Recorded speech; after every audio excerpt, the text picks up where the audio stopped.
ಕ್ಷಮಿಸಿ ಅತ್ತೆ.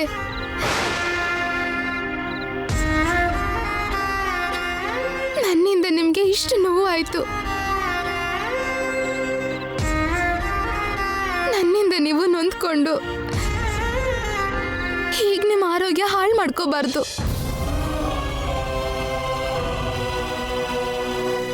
ನಿಮ್ಗೆ ನೋವು ಕೊಡ್ಬೇಕು ಅಂತ ನಾನು ಈ ಮನೆಗೆ ಬರಲಿಲ್ಲ.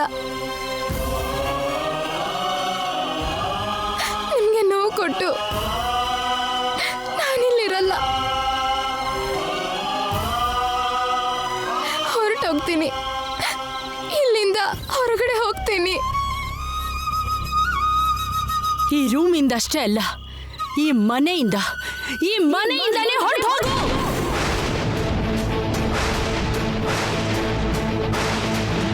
ಹೋಗಲ್ಲ.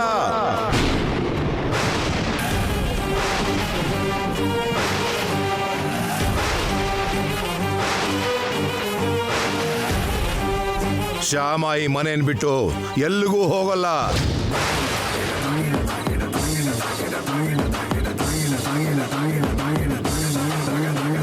ಈ ಮನೆಯಲ್ಲಿರೋ ಹಕ್ಕು ಶ್ಯಾಮನ್ಗಿದೆ. ಅಂದ್ರೆ ಅವಳಿಗೇನ ಹಕ್ಕಿರೋದು, ನಂಗಿಲ್ವಾ?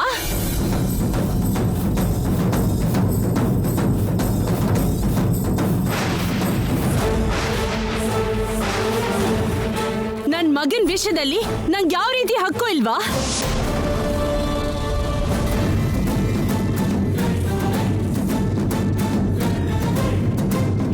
ಇವನ್ ಭವಿಷ್ಯಕ್ಕೋಸ್ಕರ ನನಗೆ ಯಾವ ರೀತಿ ಹಕ್ಕು ಇಲ್ವಾ? ತಾಯಿಯಾಗಿ ನಿನ್ನ ಹಕ್ಕುಗಳು ಯಾವತ್ತೂ ನಿನಗಿರುತ್ತೆ. ಆದ್ರೆ ವಿವಾಹದ ವ್ಯವಸ್ಥೆನ ಬೇಡ ಅನ್ನೋ ಹಕ್ಕು ನಿನಗೆ ಯಾವತ್ತೂ ಇಲ್ಲ.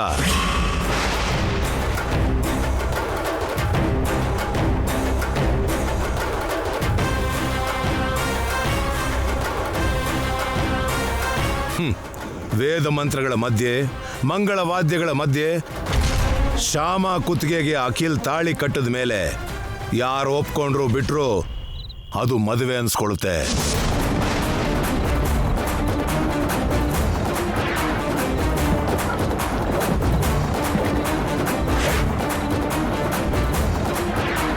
ಶ್ಯಾಮ ಅಖಿಲ್ ಗಂಡ ಹೆಂಡ್ತಿನೇ ಆಗ್ತಾರೆ.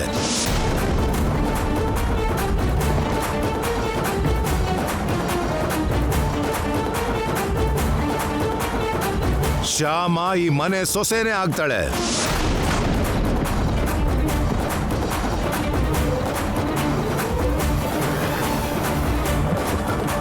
ನವದಂಪತಿಗಳ ದಾಂಪತ್ಯ ಜೀವನಕ್ಕೆ ಶ್ರೀಕಾರ ಬರೆಯೋದಕ್ಕೆ ನಾವು ಹಿರಿಯರಾಗಿ ನಾವು ಮಾಡೋ ಏರ್ಪಾಟುಗಳನ್ನ ನಾವು ಮಾಡಬೇಕು.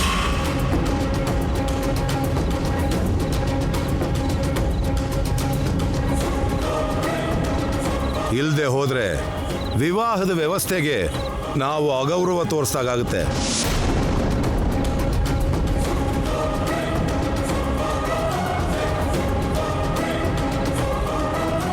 ನೋಡು ವಸಂತ, ನಮ್ಮ ಸ್ಥಾನನ ನಾವೇ ಕಳ್ಕೊಂಡ ಹಾಗಾಗತ್ತೆ.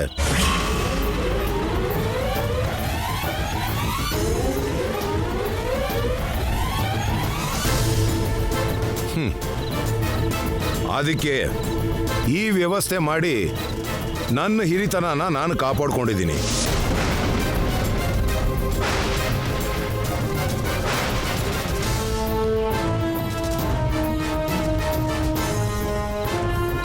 ನೀನು ಈ ವ್ಯವಸ್ಥೆನ ಅಸ್ತವ್ಯಸ್ತ ಮಾಡಿ ನಿನಗಿರೋ ಗೌರವನ ಕಳ್ಕೊಂಡಿದ್ಯಾ?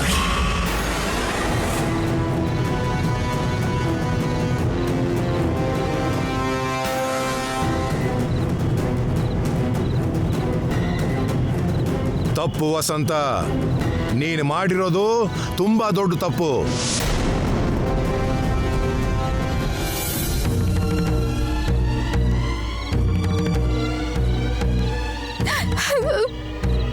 ಅವ್ರು ಹಾಗೆ ಮಾಡೋದಕ್ಕೆ ಕಾರಣ ನಾನೇ ಮಾವ, ನಾನೇ.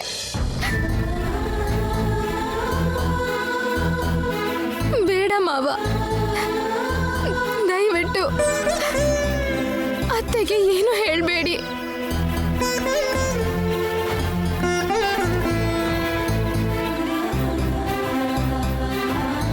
ಅತ್ತೆ ಹಾಗೆ ಮಾಡೋದಕ್ಕೆ ಕಾರಣ ನಾನೇ.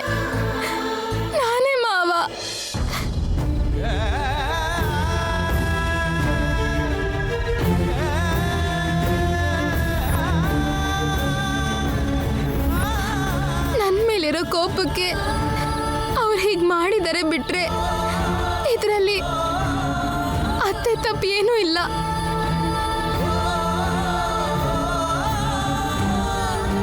ದಯವಿಟ್ಟು ಅತ್ತೆಗೇನು ಹೇಳಬೇಡಿ. ಹೊರಟೋಗ್ತೀನಿ ಮಾವ. ನಾನು ಅತ್ತೆಗೆ ಹೀಗೆ ನೋವು ಕೊಟ್ಟು ನಾನಿಲ್ಲಿ ಇರಬಾರ್ದು. ಹೊರಟೋಗ್ತೀನಿ.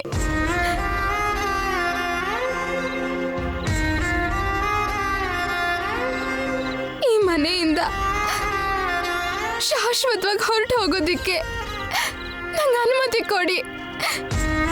ದಯವಿಟ್ಟು ನನಗೆ ಅನುಮತಿ ಕೊಡಿ ಮಾವ.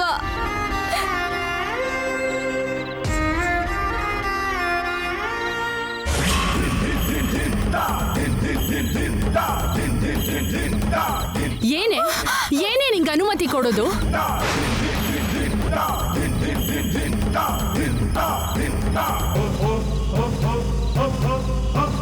ಅವ್ರ ಅನುಮತಿ ತಗೊಂಡೆ ಈ ಮನೆಗ್ ಸೊಸೆ ಆದ್ಯಾ ನೀನು?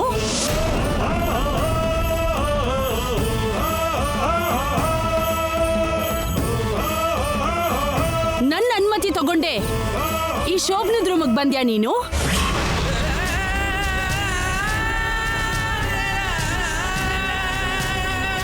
ಬಾಯ್ಗೆ ಬಂದ ಹಾಗೆಲ್ಲ ಮಾತಾಡ್ಬೇಡ ನೀನು.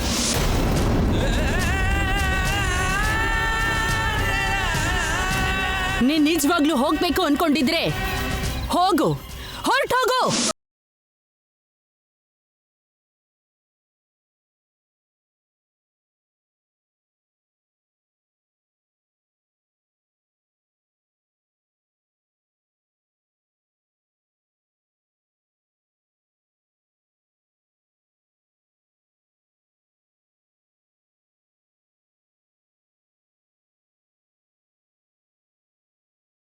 ಇಟ್ಟಿರೋದು ದೊಡ್ಡ ಅಡ್ಡುಗೋಡೆ ಏನಲ್ಲ.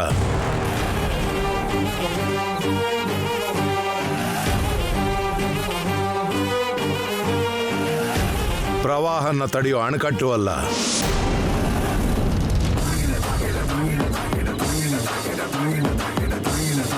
ಜಸ್ಟ್ ನನ್ನ ಕೈ. 35 ವರ್ಷಗಳ ಹಿಂದೆ ಸಪ್ತಪದಿ ತುಳಿಯೋದಕ್ಕೆ ನೀನು ಹಿಡ್ಕೊಂಡಿದ್ದ ನನ್ನ ಕೈ.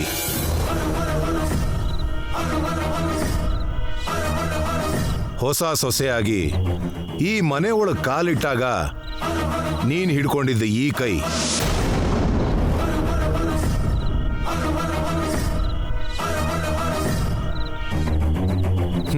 ಈ ಕೈನೇ ಯಾಕೆ ಅಡ್ಡ ಇಟ್ಟೆ ಗೊತ್ತಾ? ಮಗನ ಕೈ ಹಿಡ್ಕೊಂಡು ಮನೆ ಒಳಗೆ ಬಂದಿರೋ ಹೊಸ ಸೊಸೆನ ಹೊರಗೆ ತಳ್ಳೋ ವಿಷಯ ತಪ್ಪು ಅಂತ ನಿನಗರ್ಥ ಆಗ್ಲಿ ಅಂತ.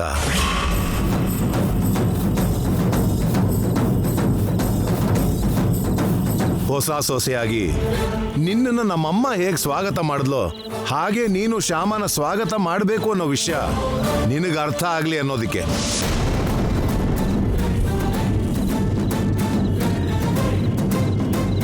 ಅದು ನೆನಪಾದ್ರೆ ನೀನು ಮಾಡಿ ತಪ್ಪು ಅಂತ ನಿನಗೆ ಅನ್ಸಿದ್ರೆ ಬದಲಾಯಿಸ್ಕೋ. ನಿರ್ಧಾರ ಬದಲಾಯಿಸ್ಕೋ ವಸಂತ.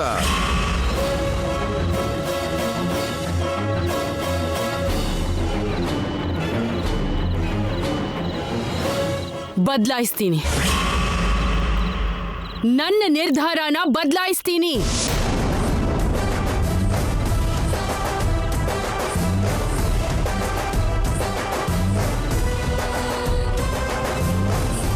ಆದ್ರೆ ನಾನ್ ತಪ್ಪು ಮಾಡ್ತಿದ್ದೀನಿ ಅನ್ನೋ ಅನುಮಾನದಿಂದ ನನ್ನ ನಿರ್ಧಾರನ ಬದಲಾಯಿಸ್ತಿಲ್ಲ.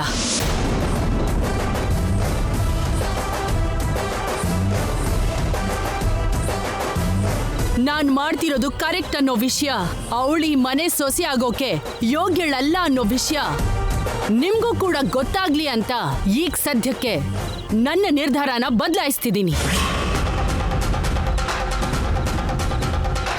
ಸದ್ಯಕ್ಕೆ ಅವಳನ್ನ ಈ ಮನೆಯಿಂದ ಕಳಿಸೋದಿಲ್ಲ.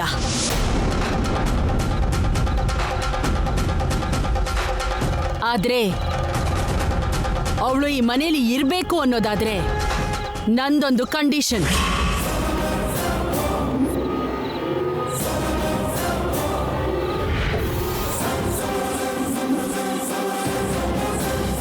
ಹೇಳಿ ಮಮ್ಮಿ, ನಿಮ್ಮ ಕಂಡೀಷನ್ ಏನೋ ಹೇಳಿ. ನೀವೇನೇ ಹೇಳಿದ್ರು ಕೂಡ ನಾನು ಅದನ್ನು ಒಪ್ಕೋತೀನಿ. ಧರ್ಮಕ್ಕೆ ಕಟ್ಟಿಬಿದ್ದು ಶ್ಯಾಮಂಗೆ ಅನ್ಯಾಯ ಮಾಡೋದು ಇಷ್ಟ ಇಲ್ಲದೆ ಈ ವಿಷಯದಲ್ಲಿ ನಿನ್ನ ಮಾತಿಗೆ ಆಗಲ್ಲ ಅಂದೆ ಮಮ್ಮಿ. ಬೇರೆ ಯಾವ ವಿಷಯಕ್ಕಾದರೂ ನೀವು ಏನು ಹೇಳಿದ್ರು ಸರಿ, ನಾನು ಕೇಳ್ತೀನಿ. ನೀವು ಎಷ್ಟು ಕಂಡೀಷನ್ ಹಾಕಿದ್ರೂ ಸರಿ, ನಾನು ಒಪ್ಕೋತೀನಿ ಮಮ್ಮಿ. ಇಷ್ಟಕ್ಕೂ ಏನು ವಸಂತ ನಿನ್ನ ಕಂಡೀಷನ್ನು? ನಾಳೆ ನಮ್ಮಪ್ಪ ಬರ್ತಿದ್ದಾರೆ. ನಮ್ಮಪ್ಪನ ಬಗ್ಗೆ ನಿಮ್ಗೆಲ್ರಿಗೂ ಗೊತ್ತಿದೆ ಅಲ್ವಾ? ಮನುಷ್ಯನ್ ಮಾತು ಕೇಳ್ತಾನೆ ಅವ್ರ ಮನ್ಸು ಹೇಗೆ, ಎಂಥವ್ರು ಅಂತ ಹೇಳ್ಬಿಡ್ತಾರೆ.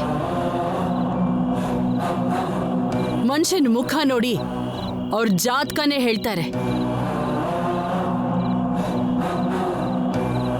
ಅವ್ರು ಬಂದು ಇವಳ ಮುಖ ನೋಡಿ ಇವಳಿಗೆ ಈ ಮನೆ ಸೊಸೆ ಆಗೋ ಯೋಗ್ಯತೆ ಇದ್ಯಾ ಇಲ್ವಾ ಅಂತ ಅವರೇ ನಿರ್ಧಾರ ಮಾಡ್ತಾರೆ.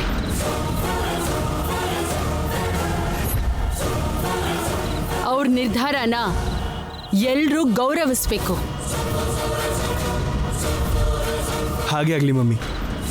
ತಾತನ ನಿರ್ಧಾರ ಏನಾದರೂ ಸರಿ, ನಾವು ಒಪ್ಕೋತೀವಿ.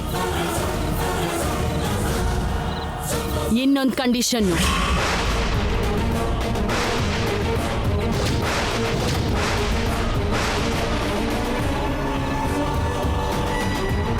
ಏನದು? ಅಪ್ಪ ನಿರ್ಧಾರ ಹೇಳೋವರೆಗೂ ಶ್ಯಾಮ ಈ ರೂಮ್ ಒಳಗೆ ಕಾಲಿಡೋ ಹಾಗಿಲ್ಲ.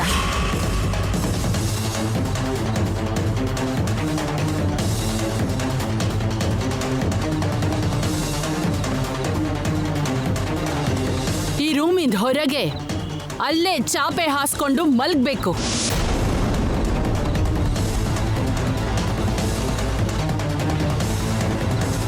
ಆಗ್ಲಿ ಅತ್ತೆ, ನೀವ್ ಎಲ್ಲಿ ಮಲ್ಗು ಅಂತೀರೋ ಅಲ್ಲೇ ಮಲ್ಕೋತೀನಿ. ನೀವೇನ್ ಹೇಳ್ತೀರೋ ಅದನ್ನೇ ಮಾಡ್ತೀನಿ. ಮಾಡಬೇಕು, ನೀನು ಮಾಡಲೇಬೇಕು.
ಹೆಲ್ಪ್ ಮಾಡ್ಲಾ?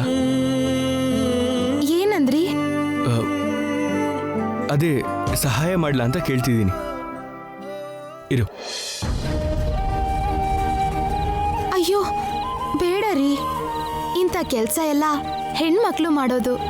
ಯಾಕೆ ಗಂಡು ಮಕ್ಕಳು ಮಾಡಬಾರ್ದಾ? ಹೆಣ್ಮಕ್ಳು ಮಾಡಕ್ ಬಿಡ್ಬಾರ್ದು. ಇಲ್ಕೊಡಿ.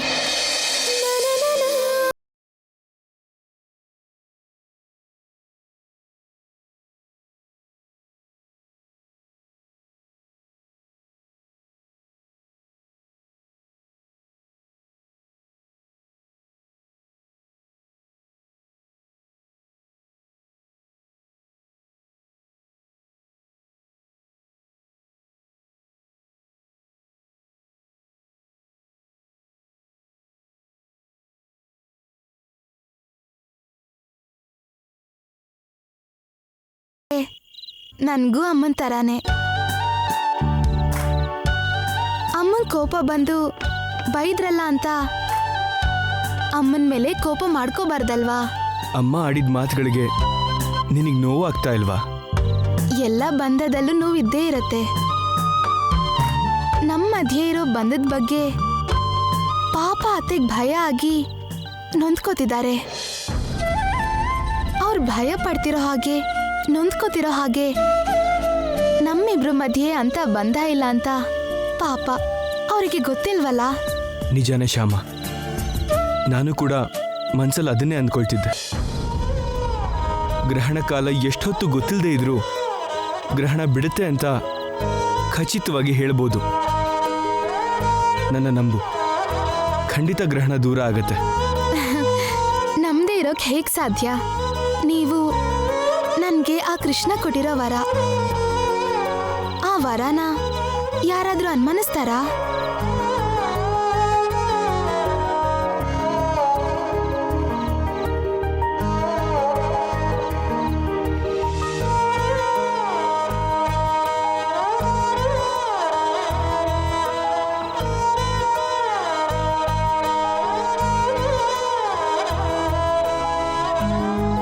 ಎಲ್ಲ ಸ್ವಚ್ಛ ಮಾಡಿದ್ದೀನಿ, ನೀವು ಆರಾಮಾಗಿ ಮಲಗ್ಬೋದು.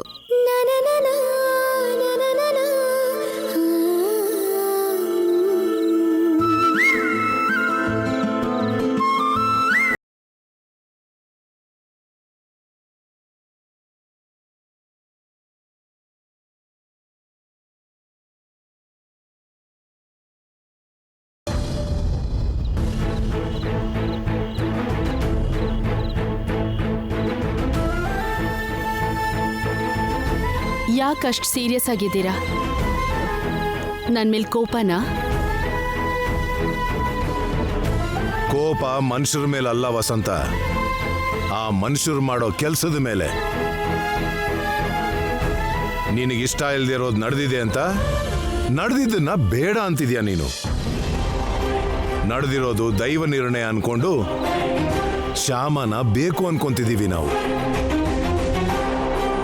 ಯಾವುದೇನಾದ್ರೂ ನಿರ್ಧಾರನ ನಿಮ್ಮ ಅಪ್ಪನ ಮೇಲೆ ಬಿಟ್ಟಿದೆಯಲ್ಲ, ನೋಡೋಣ ಅವ್ರೇನು ಹೇಳ್ತಾರೆ ಅಂತ. ಅತ್ತೆ ಸುಮ್ಮನಾದ್ರು ನಾನ್ ಮಾತ್ರ ಸುಮ್ಮನಾಗಬಾರ್ದು. ಶ್ಯಾಮನ್ನ ಈ ಮನೇಲಿರೋದಕ್ಕೆ ಬಿಟ್ರೆ ಅವಳು ನನ್ನ ಮೀರ್ಸೋ ಹಾಗೆ ಬೆಳೆದ್ ಬಿಡ್ತಾಳೆ. ತಾತ ಬಂದ ಮೇಲೆ ಶ್ಯಾಮ ಅಖಿಲ್ಗೆ ಸೆಟ್ ಆಗಲ್ಲ ಅಂತ ಅವ್ರ ಬಾಯಲ್ಲೇ ಹೇಳಿಸಿ ಅವಳನ್ನ ಈ ಮನೆಯಿಂದ ಹೊರ ಕಳಿಸ್ಬೇಕು.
ನೋ ಮಮ್ಮಿ, ಎಲ್ಲಿದ್ದೀರಾ ಮಮ್ಮಿ? ಮಮ್ಮಿ ಮಮ್ಮಿ ಎಲ್ಲಿದ್ದೀರಾ mummy? Mummy no no no. Current ಹೋಗಿದೆ ಅನ್ಸುತ್ತೆ. ಮಮ್ಮಿ ನೋ, ಎಲ್ಲಿದ್ದೀರಾ ಮಮ್ಮಿ? ಅಯ್ಯೋ, ಅಖಿಲ್ ಅವ್ರಿಗೆ ಕತ್ಲು ಅಂದ್ರೆ ಭಯ ಅಲ್ವಾ? ಬೇಕು. ಏನ್ ಮಾಡ್ಲಿ? ಮಮ್ಮಿ ಬೇಗ ಬನ್ನಿ ಮಮ್ಮಿ, ನಂಗೆ ಭಯ ಆಗ್ತಿದೆ. ನೋ. ಏನಂದ್ರೆ ಎದ್ದೇಳಿ. ಮಮ್ಮಿ ಎಲ್ಲಿದ್ದೀರಾ ಮಮ್ಮಿ? ಕರೆಂಟ್ ಹೋಗಿದೆ ರೀ. ಅಖಿಲ್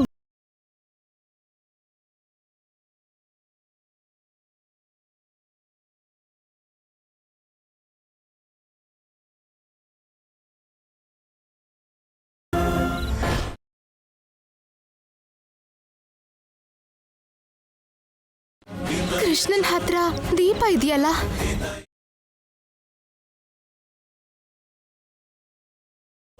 ಮಮ್ಮಿ ಬೇಗ ಬನ್ನಿ ಮಮ್ಮಿ, ನನಗೆ ಭಯ ಆಗ್ತಿದೆ.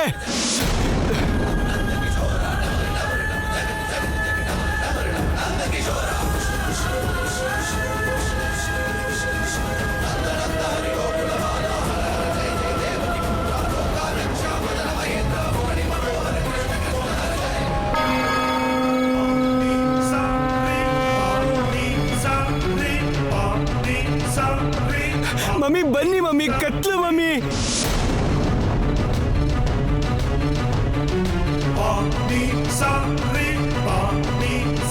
ಮಮ್ಮಿ ಬೇಗ ಬನ್ನಿ ಮಮ್ಮಿ, ಭಯ ಆಗ್ತಿದೆ ಮಮ್ಮಿ. ಮಮ್ಮಿ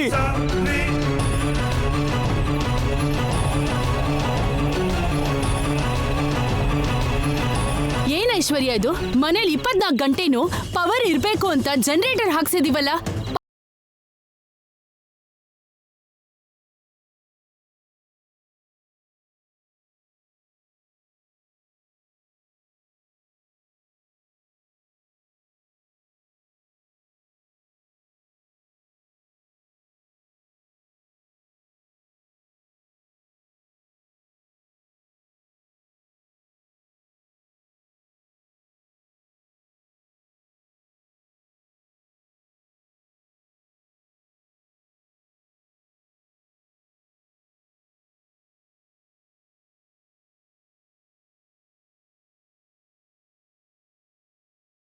ನಾನು ಶ್ಯಾಮ. ಹೋಯ್ತು, ಭಯ ಹೋಯ್ತು. ನೀನಿದ್ಯಾ? ಬೆಳಕಿದೆ,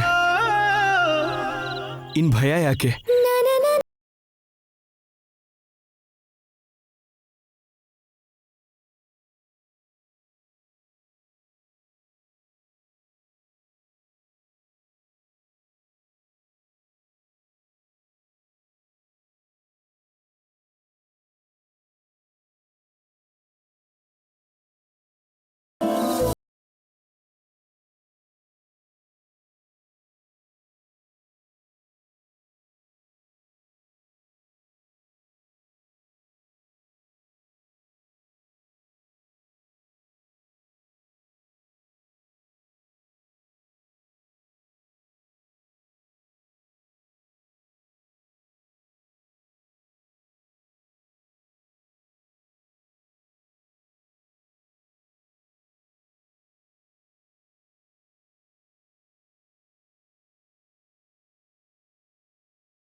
ನೀನ್ ಥ್ಯಾಂಕ್ಸ್ ಹೇಳ್ಬೇಕು ವಸಂತ.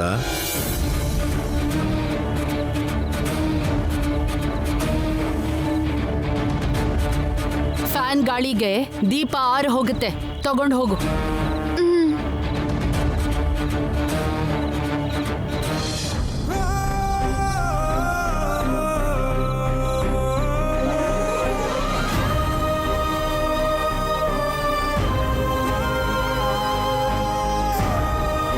ಎಲ್ರೂ ಹೋಗಿ ಮಲ್ಕೊಳ್ಳಿ. ಅಖಿಲ್ ಜೊತೆ ನಾನಿಲ್ಲಿರ್ತೀನಿ. ಇರೋದ್ ಬೇಡ ಮಮ್ಮಿ, ನೀವು ಕೂಡ ಹೋಗಿ ಮಲ್ಕೊಳ್ಳಿ.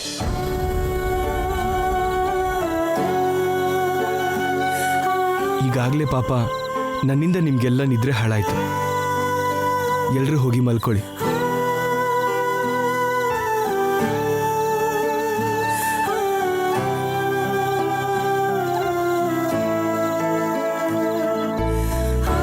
ಆಗ್ಲಿ ಕಂದ, ಏನಾದ್ರೂ ಬೇಕು ಅನ್ಸಿದ್ರೆ ಕರಿ.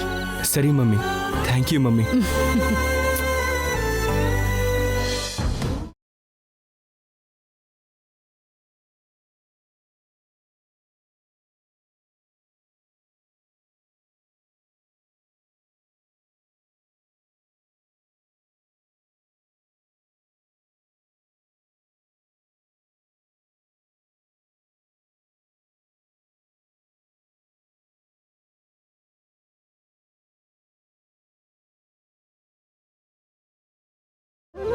ಹೇಗೂ ಶ್ಯಾಮ ಇದ್ದಾಳಲ್ಲ ಮಮ್ಮಿ, ಏನಾದರೂ ಅಗತ್ಯ ಇದ್ರೆ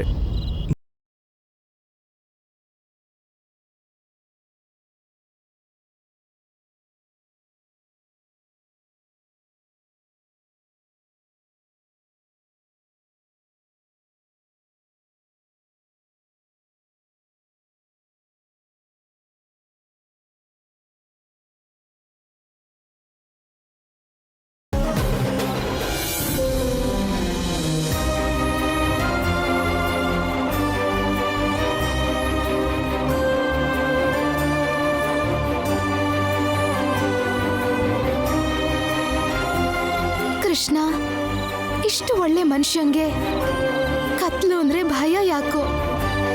ನೀ ನನ್ನ ಈ ಮನೆಗೆ ಯಾಕೆ ಕಳ್ಸಿದ್ಯೋ ಗೊತ್ತಿಲ್ಲ. ನಾನಿಲ್ಲಿ ಎಷ್ಟು ದಿನ ಇರ್ತೀನೋ ಅದು ಗೊತ್ತಿಲ್ಲ. ಆದ್ರೆ ಇರೋ ತನಕ ಮಾತ್ರ ನಾನು ಅಖಿಲ್ ಅವ್ರಿಗಿರೋ ಕತ್ಲಿನ ಭಯ ದೂರ ಮಾಡೋದಿಕ್ಕೆ ಮನ್ಸಾರೆ ಪ್ರಯತ್ನ ಪಡ್ತೀನಿ. ನನಗೆ ಆಶೀರ್ವಾದ ಮಾಡು ಕೃಷ್ಣ, ಆಶೀರ್ವಾದ ಮಾಡು.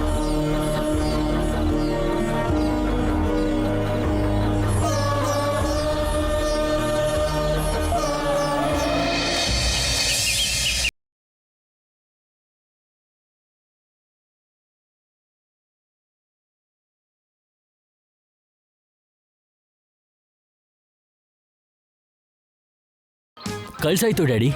ಓಕೆ,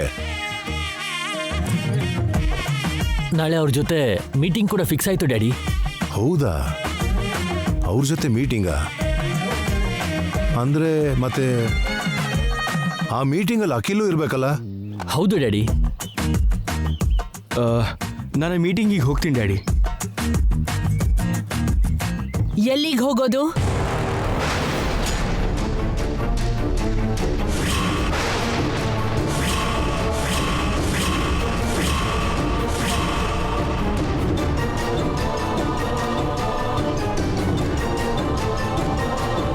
ಸ್ವಲ್ಪ ದಿನಗಳವರೆಗೂ ನೀನ್ ಮನೆ ಬಿಟ್ಟು ಹೋಗೋ ಹಾಗಿಲ್ಲ. ಅದು ಅಂದರೆ ಮಮ್ಮಿ, ಅದು ತುಂಬ ಇಂಪಾರ್ಟೆಂಟ್ ಮೀಟಿಂಗ್. ಅದಕ್ಕಿಂತ ಇಂಪಾರ್ಟೆಂಟ್ ಇರೋದು ನಿನ್ನ ಜೀವನ.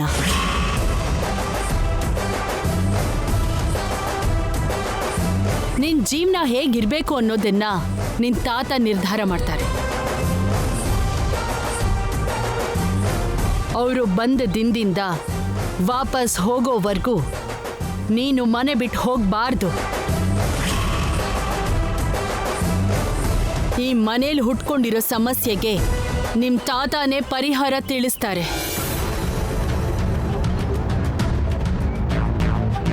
ಆ ಪರಿಹಾರ ಎಂಥದ್ದೇ ಆಗಿರ್ಲಿ, ಅದನ್ನ ಎಲ್ರೂ ಒಪ್ಕೊಳ್ಳೇಬೇಕು.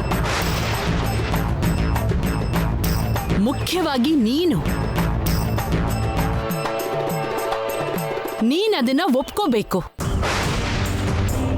ಅದನ್ನ ನೆನ್ಪಿಟ್ಕೋ ಅಖಿಲ್.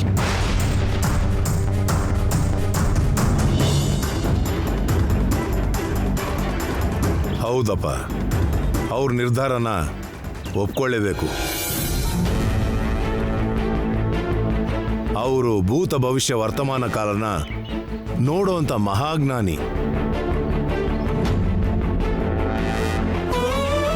ಅವ್ರ ನಿರ್ಧಾರದಿಂದ ಎಲ್ರಿಗೂ ಒಳ್ಳೇದಾಗುತ್ತೆ ಹೊರತು ಯಾರಿಗೂ ಕೆಟ್ಟದಾಗಲ್ಲ. ಧೈರ್ಯವಾಗಿರು. ಶ್ಯಾಮ ವಿಷಯದಲ್ಲಿ ತಾತ ಏನು ಹೇಳ್ತಾರೋ ಏನೋ.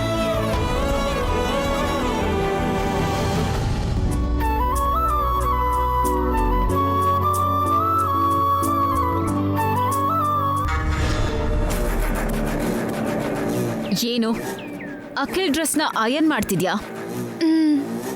ಹೀಗೆ ಏನೇನೋ ಕೆಲಸ ಮಾಡಿ ಅಖಿಲ್ ಹತ್ರ ಹೊಗಳಿಸ್ಕೋಬೇಕು ಅಂತ ಅನ್ಕೊಂಡಿದ್ಯಾ?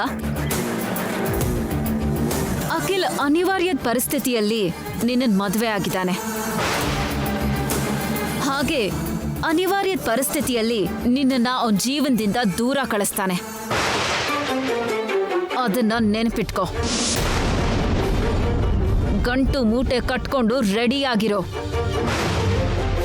ತಾತ ನಿನ್ ಮುಖ ನೋಡಿದ ತಕ್ಷಣ ಹೇಳ್ತಾರೆ ನಿನಗೆ ಈ ಮನೆ ಸೊಸೆ ಆಗೋ ಅರ್ಹತೆ ಇಲ್ಲ ಅಂತ. ಒಂದ್ ವೇಳೆ ಇದೆ ಅಂತ ಹೇಳಿದ್ರೆ ಅದೇ ಐಶ್ವರ್ಯ, ಈ ಮನೆ ಸೊಸೆ ಆಗೋ ಅರ್ಹತೆ ಶ್ಯಾಮಂಗಿದೆ ಅಂತ ತಾತನೇ ಹೇಳಿದ್ರೆ? ಹೇಳಲ್ಲ, ಖಂಡಿತ ಅವ್ರು ಹಾಗೆ ಹೇಳಲ್ಲ. ಅದನ್ನಷ್ಟು ಖಚಿತವಾಗಿ ನೀನ್ ಹೇಗೆ ಹೇಳ್ತಿದ್ಯಾ? ನನ್ 6th ಸೆನ್ಸ್ ಹೇಳ್ತಾ ಇದೆ, ತಾತ ಶ್ಯಾಮನ್ನ ಇಲ್ಲಿಂದ ಕಳಿಸ್ತಾರೆ ಅಂತ. ನನ್ ಕಾಮನ್ ಸೆನ್ಸ್ ಹೇಳ್ತಿದೆ, ಇಷ್ಟು ಒಳ್ಳೆ ಮನ್ಸಿರೋ ಹುಡುಗಿನ ತಾತ ಇಲ್ಲಿಂದ ಖಂಡಿತ ಕಳ್ಸಲ್ಲ ಅಂತ. ಏನಕ್ಕ ಇದು? ಅವಳನ್ನ ವಹಿಸ್ಕೊಂಡು ನೀನ್ ನನ್ನ ಹತ್ರ ಹೀಗ್ ಮಾತಾಡ್ತಿದ್ಯಲ್ಲ. ನನಗಿಂತ ಅವಳೇ ಹೆಚ್ಚಾದ್ಲ ನಿಂಗೆ? ನಿಮ್ಮಿಬ್ರಲ್ಲಿ ನನ್ಗೆ ಯಾರೂ ಹೆಚ್ಚಲ್ಲ, ಯಾರೂ ಕಡಿಮೆನೂ ಅಲ್ಲ. ಇಬ್ರು ನನ್ನ ಓರ್ಗಿತ್ತೀರೇ ಅಲ್ವಾ? ಅವಳು ನಾನು ಒಂದೇ ಸಮ ಹೇಗಾಗ್ತೀವಿ? ನಾನು ಅತ್ತೆಗಿಷ್ಟ ಆದ್ಮೇಲೆ ಈ ಮನೆ ಸೊಸೆ ಆಗಿರೋದು, ಆದ್ರೆ ಅವಳು ಅತ್ತೆಗಿಷ್ಟ ಇಲ್ದೇನೆ ಮನೆಗೆ ಸೊಸೆ ಆಗಿದ್ದಾಳೆ. ಅತ್ತೆ ಇಷ್ಟ ಕಷ್ಟ ಎಲ್ಲ ಪಕ್ಕಕ್ಕಿಟ್ರೆ ನೀವಿಬ್ರು ಈ ಮನೆಗೆ ಸೊಸೆರೇ ತಾನೆ? ಯಾಕಕ್ಕ, ಯಾಕೆ ಹೀಗೆ ಇವಳನ್ನ ವಹಿಸ್ಕೊಂಡು ಮಾತಾಡ್ತಿದ್ಯಾ? ಏನ್ ನೋಡಿ ಇವಳನ್ನ ಸಪೋರ್ಟ್ ಮಾಡ್ತಿದ್ಯಾ ನೀನು? ನಿನಗೆ ಶ್ಯಾಮನ್ ರೂಪ, ಶ್ಯಾಮನ್ ಬಣ್ಣ ಕಾಣಿಸ್ತಿದೆ, ಆದ್ರೆ ನನಗೆ ಶ್ಯಾಮನ್ ಗುಣ, ಶ್ಯಾಮನ್ ಮನ್ಸ್ ಕಾಣಿಸ್ತಿದೆ. ಅದಕ್ಕೆ ನಮ್ಮಿಬ್ಬರ ಯೋಚನೆಯಲ್ಲಿ ಇಷ್ಟೊಂದು ವ್ಯತ್ಯಾಸ ಇದೆ. ಅವಳಿಗಿರೋ ಗುಣ ಮನಸ್ಸನ್ನ ನೋಡಿ ನೀನ್ ತಪ್ಪಾಗಿ ತಿಳ್ಕೊಂಡು ಕಾಗೆನ ಕರ್ಕೊಂಡ್ ಬಂದು ಈ ಬಂಗಾರದ ಪಂಜರದಲ್ಲಿ ಹಕ್ಕಿಯಾಗಿಡ್ಬೇಕು ಅನ್ಕೊಂಡಿದ್ಯಾ? ತಪ್ಪಾಗಿ ಮಾತಾಡ್ತಿದ್ಯಾ ಐಶ್ವರ್ಯ, ನೀನ್ ತಪ್ಪಾಗಿ ಮಾತಾಡ್ತಿದ್ಯಾ. ಇದು ಬಂಗಾರದ ಪಂಜರನೂ ಅಲ್ಲ, ನಾವು ಕೂಡಿಟ್ಟಿರೋ ಪಕ್ಷಿಗಳೂ ಅಲ್ಲ. ನಾವು ಈ ಮನೆ ಸೊಸೆಯಂದ್ರು, ಅಕ್ಕ ತಂಗಿರು. ಓಕೆ, ನೋಡೋಣ. ತಾತ ಇವಳನ್ನ ನೋಡಿ ಏನ್ ಹೇಳ್ತಾರೋ ಅದನ್ನು ನೋಡೋಣ. ತಾತ ಏನ್ ಹೇಳಿದ್ರು ಶ್ಯಾಮ ನಂಬಿರೋ ಕೃಷ್ಣ ಅವಳಿಗೆ ಅನ್ಯಾಯ ಮಾಡಲ್ಲ. ಆ ಕೃಷ್ಣನ್ ಹುಚ್ಚು ನಿಂಗೂ ಹಿಡಿತಾ ಇಲ್ಲ ಇವಳು ಹಿಡಿಸಿದ್ಲ? ಓಕೆ, ತಾತ ಬಂದ್ಮೇಲೆ ನಿಮ್ಮಿಬ್ಬರ ಹುಚ್ಚನ್ನು ಬಿಡಿಸ್ತಾರೆ.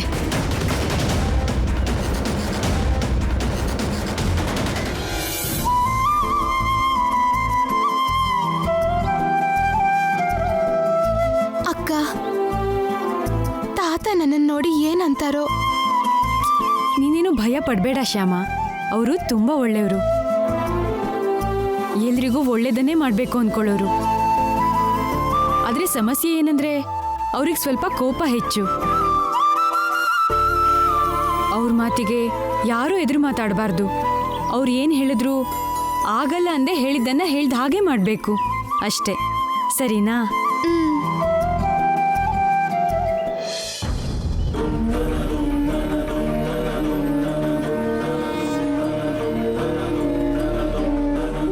ಕೃಷ್ಣ,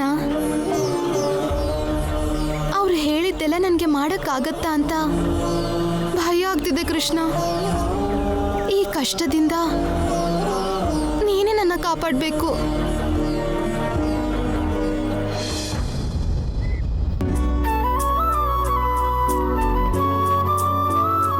ಅದ್ಗೆ ಶ್ಯಾಮ ಎಲ್ಲಿ? ಅವಳಿಯ ಕೂಟಕ್ಕೆ ಬರಲಿಲ್ಲ ಅತ್ತಿಗೆ?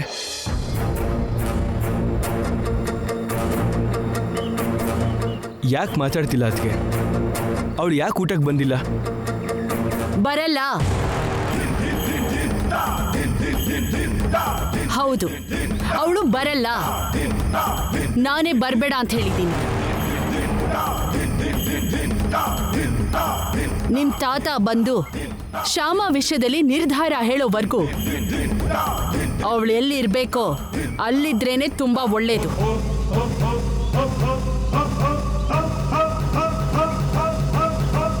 ಅದು ಹಾಗಲ್ಲ ಮಮ್ಮಿ. ಬೇಡ, ಯಾರು ಏನು ಹೇಳೋದು ಬೇಡ.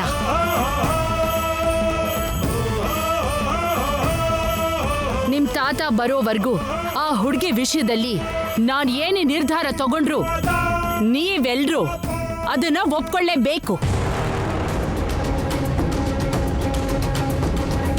ನಾನು ಎಲ್ಲಿರು ಅಂತ ಹೇಳ್ತೀನೋ ಅವಳು ಅಲ್ಲೇ ಇರ್ಬೇಕು. ನಾನೆಲ್ಲಿ ಊಟ ಮಾಡು ಅಂತೀನೋ ಅವಳಲ್ಲೇ ಕೂತು ಊಟ ಮಾಡ್ಬೇಕು ಅಷ್ಟೇ.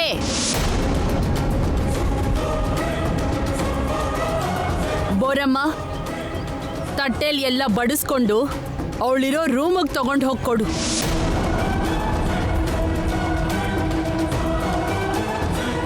ಡ್ಯಾಡಿ ಡ್ಯಾಡಿ, ಹೀಗೆ ಮಾಡೋದು ಶ್ಯಾಮಂಗ್ ಅವಮಾನ ಮಾಡಿದ ಹಾಗೆ ಅಲ್ವಾ? ಡ್ಯಾಡಿ, ಬೇಡ ಅಂತ ನೀವಾದ್ರೂ ಹೇಳಿ ಡ್ಯಾಡಿ. ಹೇಳಿದ್ರೆ ನಿಮ್ಮ ಅಮ್ಮನಿಗೆ ಅವಮಾನ ಆಗುತ್ತೆ. ನಿಮ್ಮ ತಾತ ಬರೋವರೆಗೂ ಸ್ವಲ್ಪ ತಡ್ಕೋ. ಸರಿ.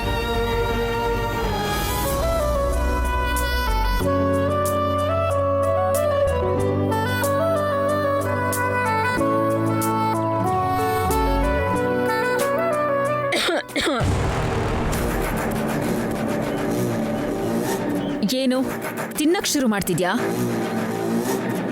ಮಾಡು, ಚೆನ್ನಾಗೇ ಮಾಡು.